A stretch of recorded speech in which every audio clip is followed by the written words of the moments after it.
What's up, YouTube? Okay, so you guys should probably be able to watch this pretty cool from here. I'm installing the Mfers. I already got one on. So,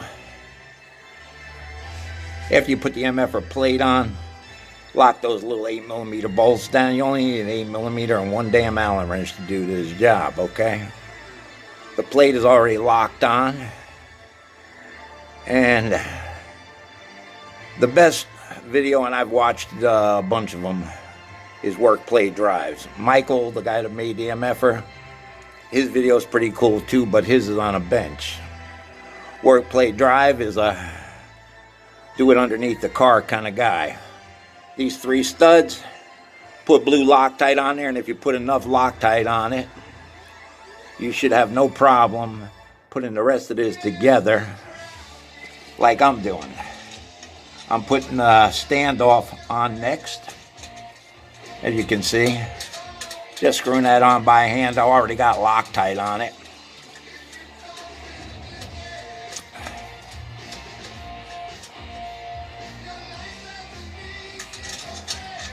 Then I'm going to take that off. Okay. And you know, you want to make sure that you get all of these back on in the right order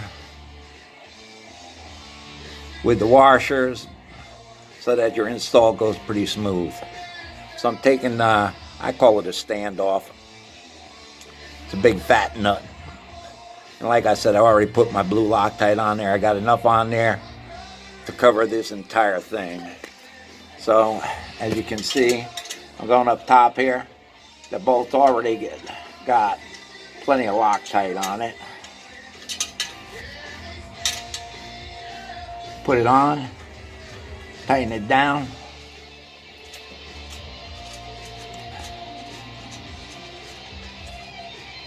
Pretty damn easy, right?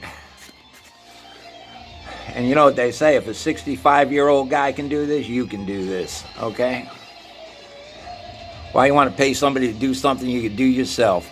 Plenty of YouTube videos out there teach you how to do all of this stuff. All you got to do is have a set of tools and not mind getting a little dirty.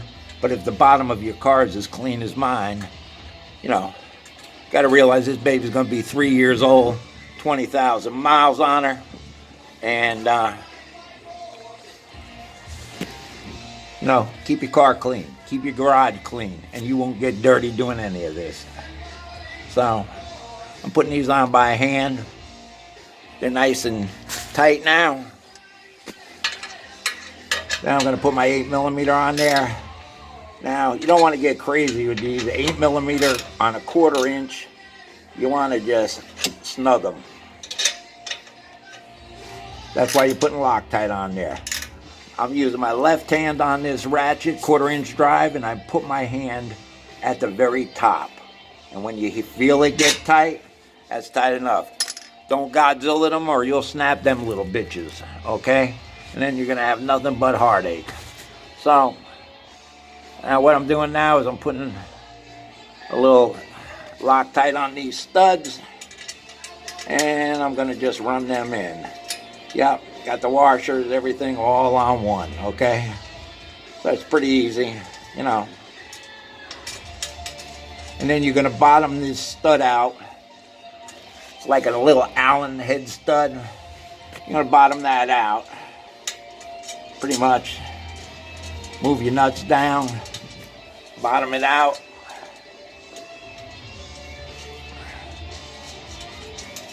Snug it with an Allen. And that's about it.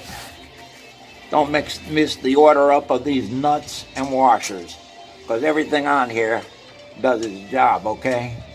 Just take the nut off, leave the washers on the stud, so you don't have to screw up the order. And it's easy peasy, man. Piece of cake. And, you know, that's my thought on it. Because these washers definitely have a specific, and I'm going to show you what I'm talking about. See that? That washer goes on that way, all right? Like that, okay? And then you got this other little flat washer, and that one goes on first. Michael had these assembled in the package. You know, no brainer. You take them apart and you put them back on in order. Piece of cake, man. Like I said, work, play, drive. Got to give him credit. I don't know the guy. Never talked to him. You know, but his install video is probably one of the first ones I stumbled upon on here, and excellent job. I mean, he does a lot of installs, so pretty much anything you want to think about installing your damn self, you might want to check his shit out. Work, play, drive. And that's all there is to it, folks. Them bitches are ready. Oh, the most important thing. You want to put this back on, because if you don't, it ain't gonna work. And you see how that, I don't know if you can see that, I'll move my arm. You see how the spring goes in? It goes on top of this little thing right there. You see how that goes in? And that is what screws with the active exhaust valve and keeps it on open and makes your exhaust sound good all the time. I mean, you know, I still got the mid mufflers on.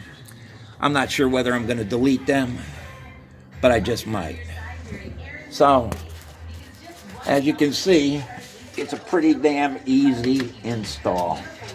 I would, you know, some guys unplug it to do the install. I don't know. I pulled the wire to the proper length that I felt I would need with that wire, okay? And now you got that hose on that side over there, okay? So, yeah, might need to push that up out a little dinky bit, which ain't no big deal, alright? Voila, look at that. If this old man can do it, folks, you guys can do it. See? About the only thing left to do. Put these 3 nuts on. Tighten down those 3 Allen keys. And she's done. So, I hope you enjoyed my video. And if you didn't, don't hit the like button. What could I tell you? But, thanks a lot. And again, I got to give a shout out to FP2000, who's going to be putting these on his car. FP, I got you by 15 years. I know if I can do it, you can do it. And RT Life, get your hands a little dirty, okay? Save yourself a little bit of money. You give too much money away. And you know, I think the world of you, RT. And FP, easy install. I'm thinking the whole deal took me about 45 minutes. So, anybody? I don't know. Make a comment, whether you like it or not. Whatever, okay? Thank you for watching my video. I hope you come back and watch more, okay? And have a great day. Oh, it's a beautiful day in New Jersey. It's like freaking 60 degrees today. So this made for a great day to do this. Other things I got to do this week: clean and take my wheels off, get them, do some spring cleaning, clean the backs of them. You know, I noticed the backs of the Brembo calipers are mighty dirty. I can't be having that. So I'll be pulling the wheels off, cleaning them calipers on both sides. I'll be painting the areas of the rotors where there's rust, stuff like that. Oh, and the best find, I'm going to give you a best find. Paint for your rotors. Flat black, glossy black. You go to auto store, like $30. Go to Home Depot, buy the Rust-Oleum grill paint. The shit they sell in the auto parts store is like $30 for a pint. And it's rated at, I think 800 degrees, 600 degrees. Whereas this shit is rated, are you ready for this? At 1200 degrees. So, and at the Home Depot, It's like 15 bucks, 12 bucks, something like that. Rust-Oleum barbecue grill paint. High heat at half the price of the auto stores. Thanks a lot for watching my video. Talk at you all again.